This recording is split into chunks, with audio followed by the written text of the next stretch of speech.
जय श्री राम। विवेकीजन युग धर्मों का उतार चढ़ाव मन में समझते हैं। मन के निरोध के लिए अधर्म का परित्याग कर धर्म में प्रवृत्त हो जाते हैं।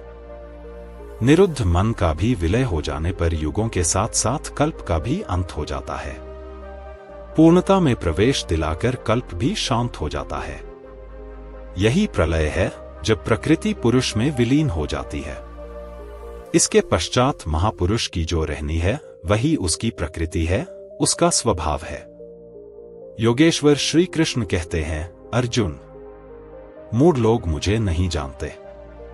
मुझ ईश्वरों के ईश्वर को भी तुच्छ समझते हैं, साधारण मनुष्य मानते हैं। प्रत्येक महापुरुष के साथ यह विडंबना रही है कि तत्कालीन समाज ने उनकी उपेक्षा की, उनका डटकर विरोध हुआ। श्री कृष्ण भी इसके अपवाद नहीं थे। वे कहते हैं, मैं परमभाव में स्थित हूं, किंतु शरीर मेरा भी मनुष्य का ही है। अतः मूढ़ पुरुष मुझे तुच्छ कहकर, मनुष्य कहकर संबोधित करते हैं। ऐसे लोग व्यर्थ आशा वाले हैं, व्यर्थ कर्म वाले हैं, व्यर्थ ज्ञान वाले हैं कि कुछ भी करें और कह दें कि हम तो कामना नहीं करते, हो गए निष्काम कर्मयोगी। वे आसुरी स्वभाव वाले मुझे नहीं परख पाते, किंतु दैवी संपद को प्राप्त जन अनन्य भाव से मेरा ध्यान करते हैं, मेरे गुणों का निरंतर चिंतन करते हैं। अनन्य उपासना अर्थात यज्ञार्थ कर्म के दो ही मार्ग हैं।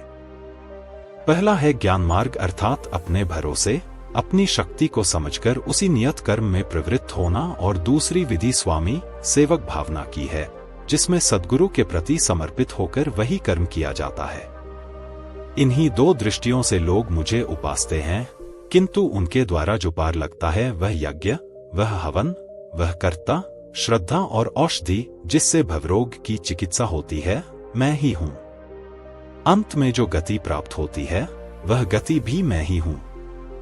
इसी यज्ञ को लोग प्रार्थना, यजन और समत्व दिलाने वाली विधियों से संपादित करते हैं, किंतु बदले में स्वर्ग की कामना करते हैं, तो मैं स्वर्ग भी देता हूं।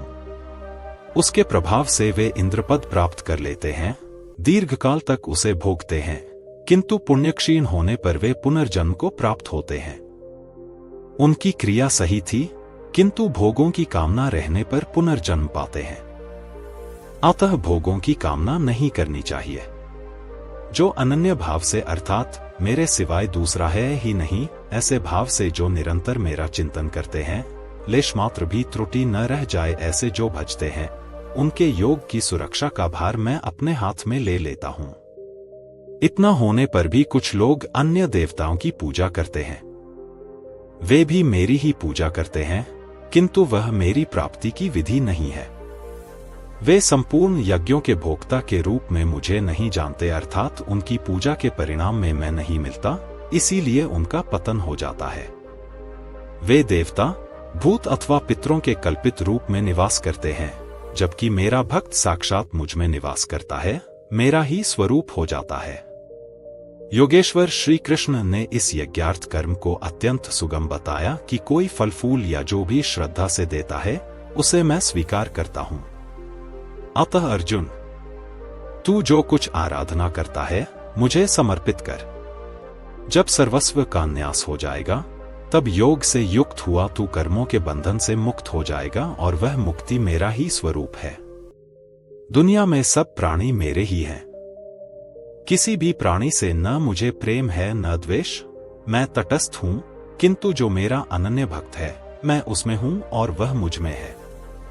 अत्यंत दुराचारी, जघन्यतम पापी ही कोई क्यों न हो, फिर भी अनन्य श्रद्धा भक्ति से मुझे भजता है तो वह साधु मानने योग्य है।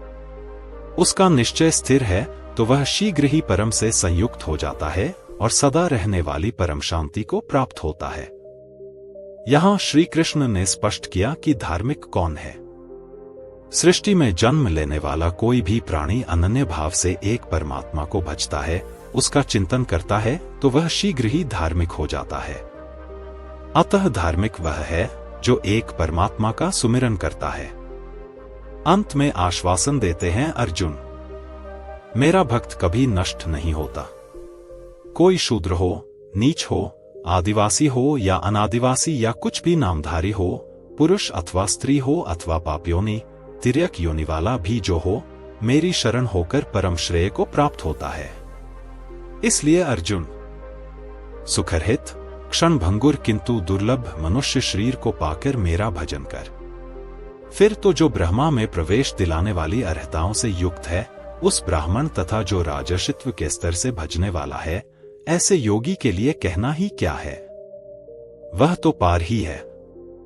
अतः अर्जुन, निरंतर मुझ में मन वाला हो, निरंतर नमस्कार कर। इस प्रकार मेरी शरण हुआ तू मुझे ही प्राप्त होगा, जहां से पीछे लौटकर नहीं आना पड़ता। प्रस्तुत अध्याय में उस विद्या पर प्रकाश डाला गया जिसे श्री कृष्ण स्वयं जागृत करते हैं। यह राजविद्या है जो एक बार जागृत होने पर निश्चित कल्याण करती है। अतः इस प्रकार श्रीमद्भगवद गीता रूपी उपनिषद एवं ब्रह्म विद्या तथा योग शास्त्र विषयक श्री कृष्ण और अर्जुन के संवाद में राजविद्या जागृति नामक 9वां अध्याय पूर्ण होता है। जय श्री राम, हर हर महादेव।